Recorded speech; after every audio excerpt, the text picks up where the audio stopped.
Awesome. Welcome. Thank you for joining me on another episode of the LymeBoss podcast. I'm Heather Gray, aka the LymeBoss, and this is a super exciting episode. I got Miss Daisy White. I remember learning first about her and hearing her on the Tick Boot Camp and just totally falling in love with her and her story. And when she said yes to be on here, it was just like icing on the cake. So this is going to be awesome. You guys, like, she is a wealth of experience and knowledge and heart, and her story is amazing. And I just can't wait for you guys to learn more about Miss Daisy White. Thanks for joining us today, Daisy. My pleasure. Thanks for having me. Yeah, absolutely. Awesome. So what are you doing this month of May? The Lyme Disease Awareness Month. Have you been to any? I know there's the documentary, The Quiet Epidemic, that's been going around the country. I've been to 2 of those. Have you kind of done anything along the lines of the Lyme Awareness Month? Well, I did the Lyme hackathon with the Tick Boot Camp. But unfortunately, I'm sort of on the front lines often with patients running around the country, running around the world, and I don't have a lot of time to get to different events.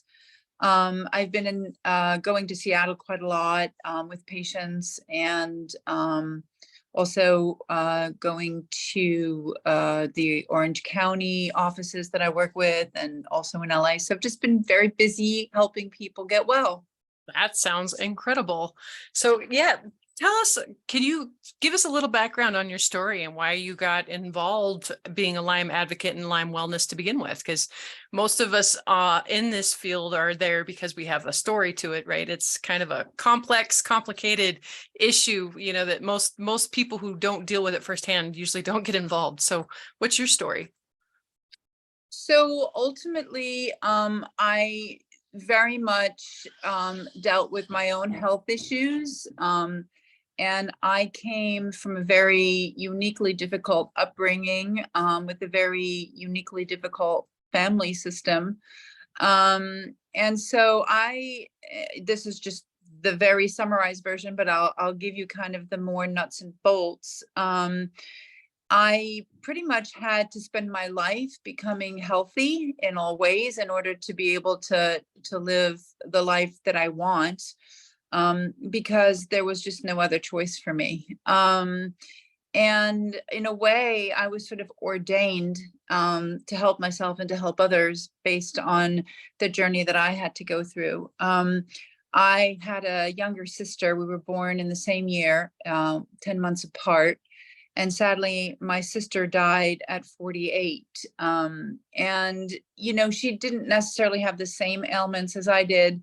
She had different health issues, but who knows what the root cause was, and who knows if the root cause was similar, because I was never allowed to explore it for her, because she was mostly conventional and had her own very rigid ideas about it. But yeah, so when I look at my sister and what she went through and the life that she lived and what she endured versus, where I've been able to come to, I consider myself a miracle. So just kind of give you more of the details. I was born and raised in France of American parents. I was raised by these very hippie, very unique, very unusual American parents. I was baptized by the painter Salvador Dali. My childhood. What? Yep. That's incredible. It's true. It's one of those things that I get to say at parties that amuses people. But at any rate, my childhood was a lot like the movie Midnight in Paris. So sort of like at the terrace of, La Coupole and the Select and lots of, artistic folk. And so, but then I was also raised by this woman who was the superintendent, who was the concierge of the building.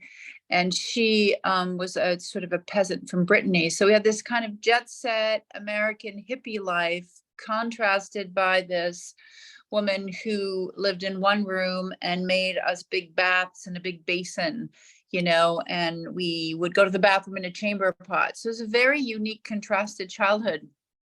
And my parents really didn't like being parents. So either we were with living with other people or we were living in our own apartments. And my mom made my sister and I live in our own apartments when we were 13 and 14 in the same building in Paris. And so very early on, I was involved in kind of the world of fashion, and I was kind of food for people who were, predatory. And so I had an early childhood of lots of sexual abuse and sexual mishandling. And because there was no parenting, anybody who gave me attention, I was like, are you my daddy? Are you my daddy? So that went on for many years until I sort of figured out, um,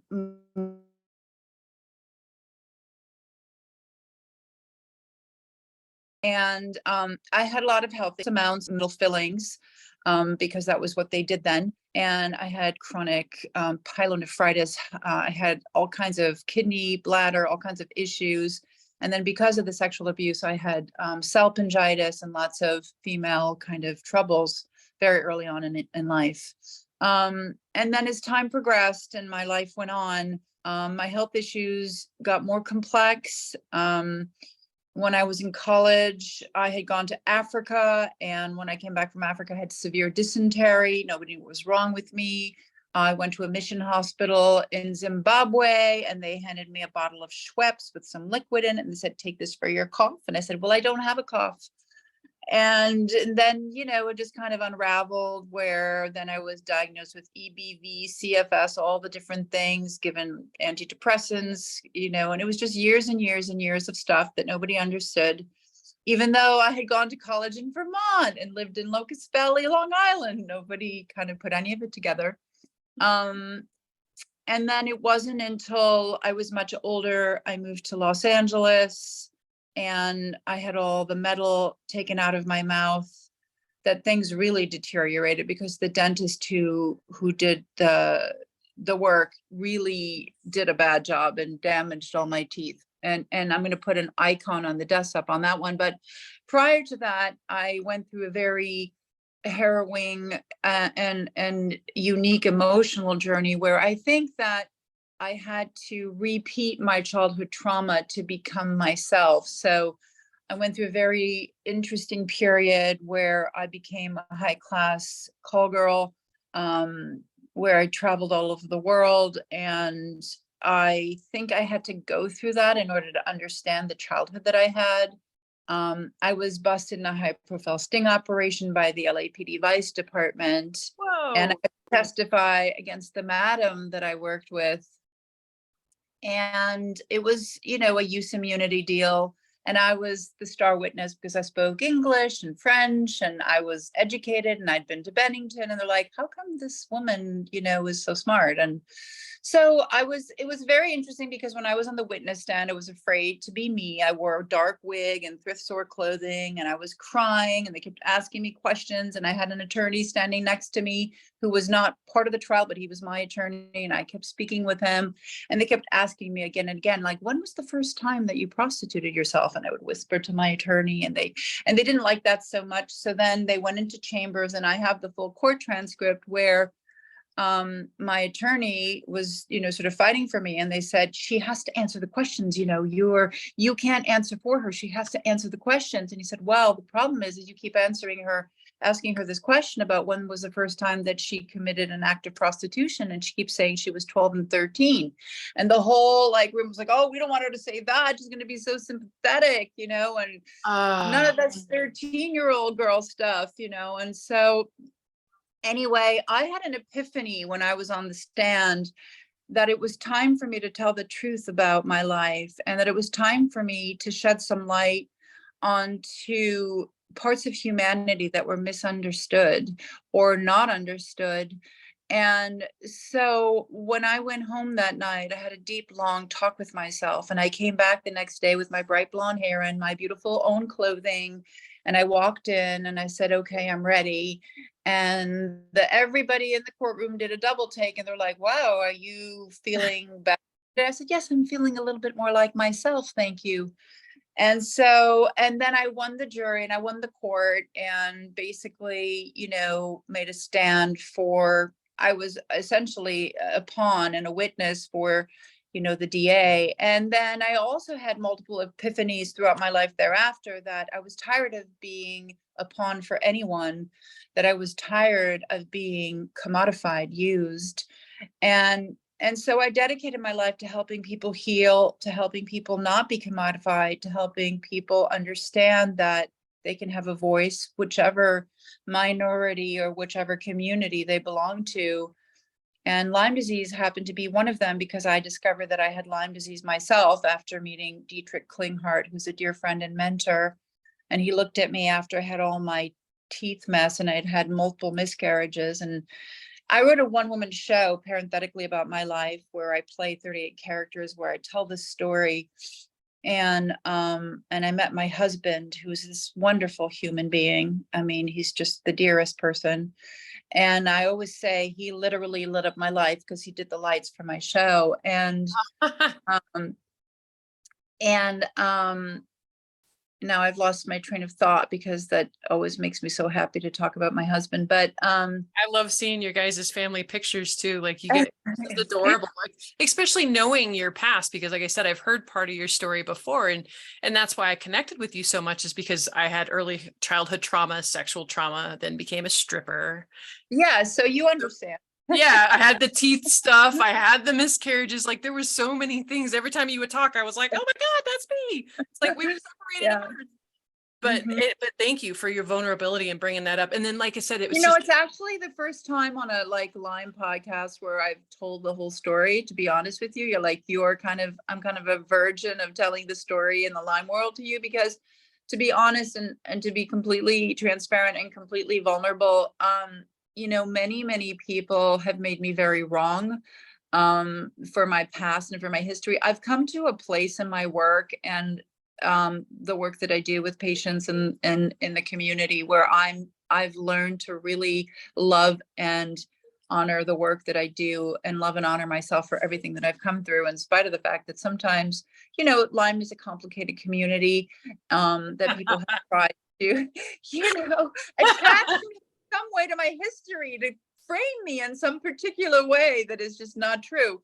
But it's all good because I have never really shared it the way that I'm sharing it with you in the Lyme world. And I really am at a place now in my life and in my work where I know that my healing is valuable. I know what I've transformed through is enormously valuable. I know that what I'm offering is valuable. And it's because of all the work that I've done in healing my life and helping others heal. And I feel very solid in it. And so it's a pleasure to be able to do this and to speak about it openly. And, Dietrich has always been an amazing friend and mentor, because I think he understood that there is a part of me when I was doing that work that was trying to help people heal. Even though it wasn't good for me, that there was still that instinct and that impetus, because there was so much isolation and loneliness from me in my childhood. And so those hours that I connected with these clients, even though it was misguided and I wasn't using the best part of myself for my own healing, I was actually trying to heal something in myself and others. And there was a part of me that, translated that work into this work, because it had the same impetus in terms of care and understanding. And of course, I've learned a lot more about medicine, but and yeah, I mean, I'm lucky. I'm very fortunate because I've been doing this a long time, and I have wonderful relationships with, I'm sorry, somebody tried to call on my phone. I have wonderful relationships with doctors who really trust me, who tease me and call me Dr. Daisy. I'm not a doctor. I don't pretend to be one, and I don't impersonate one. But I do have, and I have gained enormous knowledge and a wealth of information. And I have these unique relationships, and I'm very fortunate to have that. It's so incredible. Like I'm a little jealous. I'll be quite honest with you. Like I would love to have that kind of relationship with Klinghardt and Kent Holtorf. I said the last name right. Yeah, Kent Okay. Holtorf. You know, I've been reading his stuff lately, and I've seen him on a few summits, and he's absolutely brilliant. And so the people that you're playing with in the circle that you're running in is like, it's so my tribe. And so I really Yeah. am in awe with the background, what you've taken with it, and what you know, you literally took lemons and made lemonade out of it, right? Like Yeah. total shitstorm, and made something beautiful out of this picture. And that's like I said, every time you share pictures of you and your family on Facebook and Instagram, like I'm like, oh, you know, it makes my heart happy, because I know where you came from, and I know what you had to do to pull yourself Yeah. out. I mean, I always think this, and I often I think some of the ways that I want to graduate towards, I mean, aside from the fact that Kent and I are writing a book together, and there's many, many arms of what I want to be doing, but is I really want to be able to impart to humanity at large that if I can have a thriving life and not be a victim, anyone can. Amen. Oh my gosh. Yes. Thank you. Mic drop. Boom. Because frankly, I mean, I have overcome so many things. I lost most all my teeth. I lost my sister. I really didn't have much of a childhood. I overcame prostitution. I overcame infertility. I had like 20 pregnancy losses. I have an amazing adopted son. I learned, the benefits and beauty and joys of adoption. My son is mixed race. I'm, learning about that. And there's so many more things to say, but that's a kind of a good nutshell. I could totally see why you'd be a good one woman show, and you play all 30. Like I can see that. I've been told that I should do something similar too when I talk about my background, but man, oh man, like that's incredible. So Yeah. what kind of book are you two working on? H and I are working on a book that is essentially a field guide for coming out of any kind of chronic mess. And it's not specific to Lyme disease, actually. It's just generally any kind of difficult illness. That's awesome. So when does that going to be out? We've just finished a first draft of the book proposal, and we're doing another draft. So I don't know. I have a really good feeling about it, and he and I are contemplating doing a podcast together because we're just goofballs together. That's awesome. But people are always like, "How do you keep all this information in your heads?" The two of you are like, so yeah, that would be really fun. I really would like doing that with him. But there are so many things that I want to be doing. One of them is educating people to do what I do, because essentially there just aren't enough of me. Right. And so what is your background? How did you get into the medical field? I mean, I grew up in a country where homeopathy is king. And so early on in my life, I really understood a lot about healing. I think my best calling card is that I've had amazing mentors throughout my life, and that I've sought them out. And being a Capricorn, I'm extremely disciplined. So I always just, excelled. When I went to college, I was 20. I had been a high school dropout, and I went back to college when I was 19, high school when I was 19 and 20.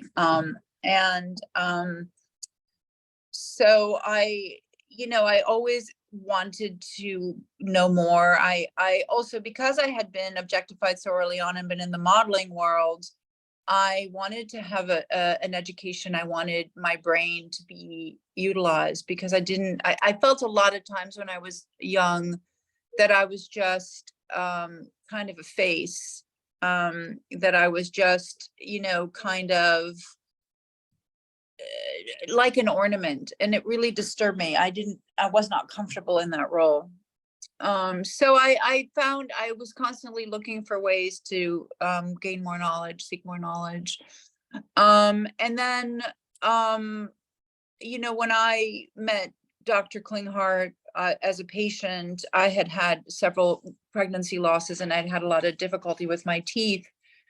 And at the time, I had a doctor in LA by the name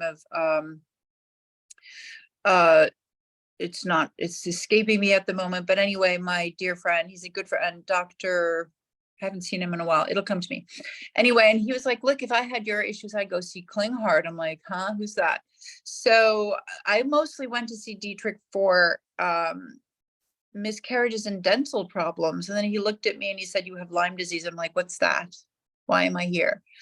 So it's then I kind of went on this fast forward track of learning. And, I think Dr. Klinghardt saw kind of an affinity in me for the knowledge. And I had already been mentoring many people through their life transformation, because I was teaching a writing class called Write Your Life by Writing Your Life. And I was working with a kind of a well-known life coach, and he was also mentoring me. And I would, I had done my one-woman show, and many people would come and they'd say, help me, do what you did. So I think and then I started having these fertility issues and these dental issues and all this stuff, and mining my own physical health more, because I had made way for that after I had overcome a lot of my, when I sort of really bore myself to the world, both physically because I was nude in the play and also emotionally, I had space. I had really kind of confronted my own shame. And then there was space for me to start working on the things that were problematic in my own body that I hadn't been able to manage all my life long. And, it all kind of tumbled together. And then my knowledge just rose even further. And of course I was trained by Klinghardt Academy at the time, not Klinghardt Institute. And then, when we adopted Jazz, I had probably, 20 or so losses. And we met through a mutual Lyme connection on Facebook. We met the person who adopted Jazz's sister through a mutual Lyme friend. And so in some ways, I feel like Jazz's birth mom has cerebral palsy, and she was 37, 38 at the time. And I was already helping people and mentoring people in their health journeys at the same time as mentoring people through their spiritual, emotional health journeys, because I was, mentoring them through writing. But Jazz's birth mom also needed social services. On the other side, I took care of the entire pregnancy. I went to every doctor's appointment from 12 weeks on, from gestation, and breastfed him as an adoptive mom, and took care of his birth mom with CP, and had to advocate for her in the hospital. And because they didn't want to give her an epidural because she had CP.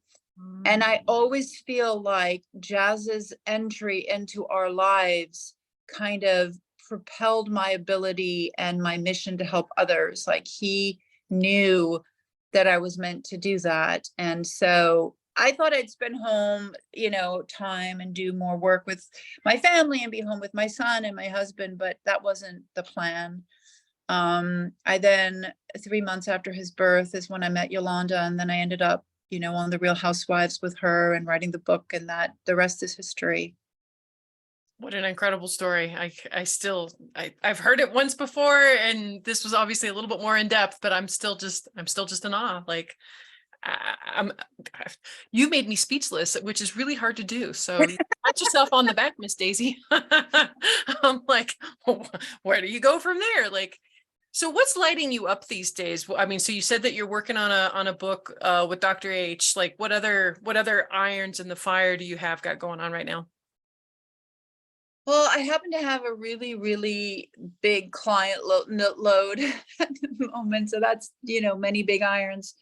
I'm working on several training programs, and, just making sure I also have some time for my family and for myself, which has been something I have a dearth of.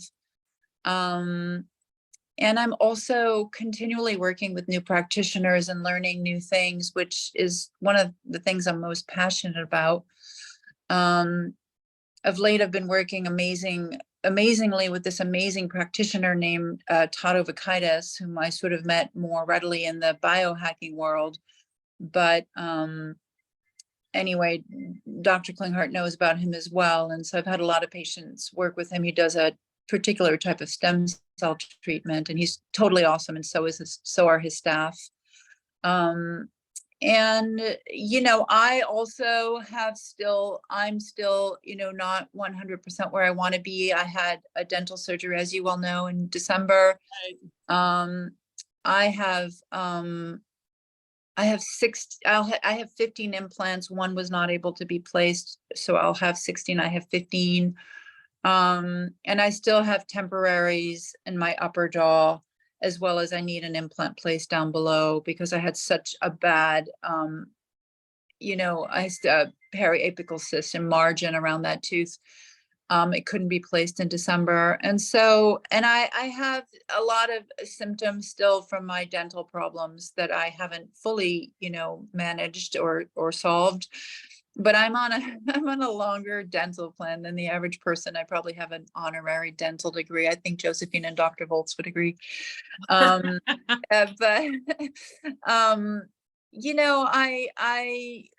I have a different philosophy about health than I did probably 15 years ago when I was still very much afraid all the time. I have compassion for patients that I work with that are in the earlier stages of their journey because they have that fear like every day. And I remember when I used to be run by hypochondria, and now I think because I've worked with so many people, and I've seen this pattern, and I don't look to seek or solve the one thing anymore. I just know that this is a long-term journey and that we're all here to heal forever until we're not here anymore, and we'll do the healing elsewhere. And I'm very surrendered to that. I wasn't always like that, so it's not like, it was easy, but that's where I am now. And so I'm constantly finding ways to heal myself still. Yeah, absolutely. And that dental piece is huge. One of my favorite episodes that I've done was with a biological dental assistant. And she was just such a wealth of knowledge because people aren't tying a lot of dental health, and how it correlates to the rest of our health. And, I had wisdom teeth that were taken out wrong when I was 13 and then had cavitations my whole life and had cavitation surgery done in 2020. And man, 2 weeks before that surgery, like cognitively, I was going down the drain. I was stuttering. I would forget where I was. It was scary to witness losing your brain, right? And then once they got all that infection out, like it was crazy within a couple of weeks how the lights started coming back on again. And so, yeah, no, I totally agree with you. And it's really hard. I mean, I don't know, I don't know how old you are or where you are or where you were in your journey, but one of the things that was really hard for me was that, I think I was in my late 30s when I really started getting rid of all the metal. And so, I was all through my 40s. I didn't want to remove all my teeth because I thought, oh, I would be disfigured. And I was a young enough woman. I'm 57 now, but I'm convinced that a lot of my dental stuff, was partially, causing my dental and my miscarriages were all connected. I used to feel the referred pain and all that stuff. And I wish I mean, there's so much that we can advise people for younger people, but if I had been a little bit more courageous and a little bit less vain, I would have done more to my teeth earlier, but I just didn't have the courage and I just didn't have the vision. And it's very hard, to tell a person who's young, you're going to have to remove all your teeth, and put in these fake teeth and they're going to be just as good. And you're like, there's no way that's true. You can't believe that. You have to go to Switzerland and do this. I mean, it's hard to help people know that these things will transform their lives because they sound cuckoo pants crazy, it's like cuckoo pants crazy. That's yeah, I know. It's just 57, so hard. holy cow. I thought you and I were around the same age. I'm 45. And so you're absolutely killing it right now. You look amazing. Thank you. I always resist. I think, oh, well, everybody wants to have things done and, whatever, but this is just me. Yeah. Yeah. No, Once my hair starts going gray, I don't plan on coloring it. I don't plan on doing any of the typical stuff because I've spent so much money and I've spent so long getting toxins and crap off and out of my body. I'm not going to go down that route. So I'm right there It's with so you. hard. And then comes the dreaded menopause for those of us who've like worked so hard to feel well. And then comes the dreaded menopause. Now, I'm fortunate enough that menopause didn't really hit me until I was 55. But then you got to deal with hot flashes, insulin resistance, and all these other things. So it's a journey. It is a journey. Awesome, man. So what, how can, so I know you've got a book, hopefully with Dr. H coming out soon. Is there anything that you'd like to promote, or, this is kind of the shameless plug time of the show. Oh, it's weird. I'm not very good at plugging anything, partially because I feel like there aren't enough hours left in my life for all the work that I need to do or all the people that I still need to help. I don't really advertise what I do. It's just sort of constant. But I will be in the future speaking more to greater groups of people about health with a capital H, because it's not just health, unique health in your body, but health in all ways. And I will be, doing this book with Kent and working more with Kent. And I very much plan to advocate and educate advocates. And the structure of that will become clearer as time goes on. So that's sort of my very uninspired plug, I guess. No, it's brilliant. But I know when you said that you had a very large client load, I was like, oh, I wonder if she's actually like taking new people on, or she wants to plug in. No, I do take on new cases. I look at every case. I can't take them all on. I tend to take bigger cases over small cases. I don't work 1 hour at a time. I work an increment of hours, and the least amount of hours that people can hire me for are 10. But it's almost as hard for me to do 10 hours as it is to do 100. And in the Lyme community, if you think you need 1 hour, you need 10. If you think you need 10, you need 100. And if you think you need 100, you need 1,000. Absolutely. And I think anybody who works with Lyme patients can attest to that. So I'm very time deficient always. But I do take on new cases, particularly complex cases. I'm very good at complex cases, and I find that those complex patients need a variety of support, and I'm the right person for the job.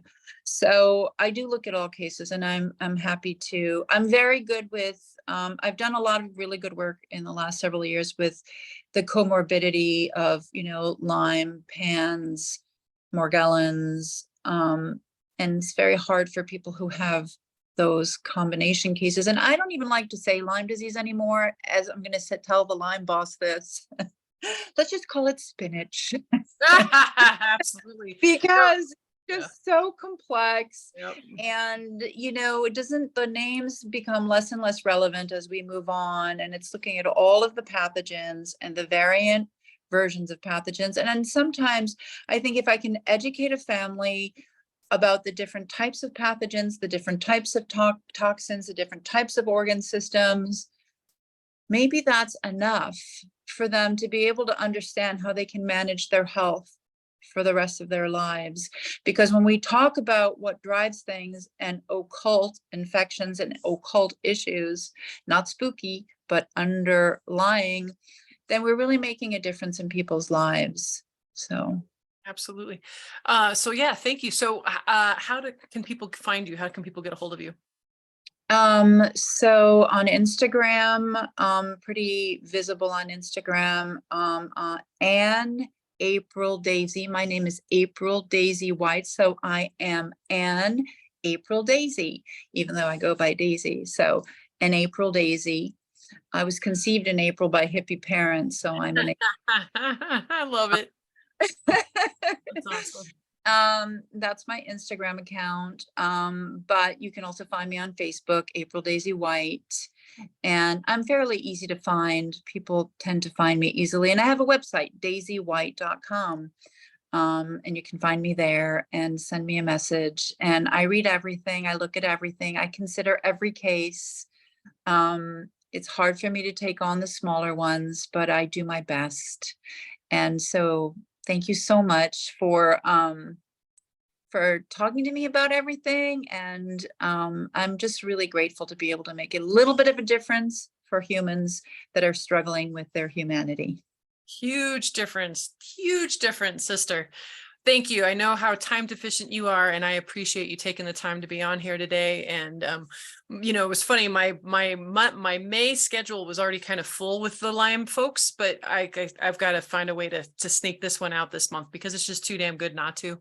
And like I said, I appreciate you taking the time to be here with me today and being so vulnerable. Like, I so appreciate you. And everybody else, make sure to share, like, subscribe. That's how this information gets spread around. That's how people get enlightened, inspired, right? By hearing part of their story and somebody else's story and not feeling like they're alone or that they have to go through this alone. There is hope, and it starts with you, helping us spread the word. So please do, and make sure to have a healthy day.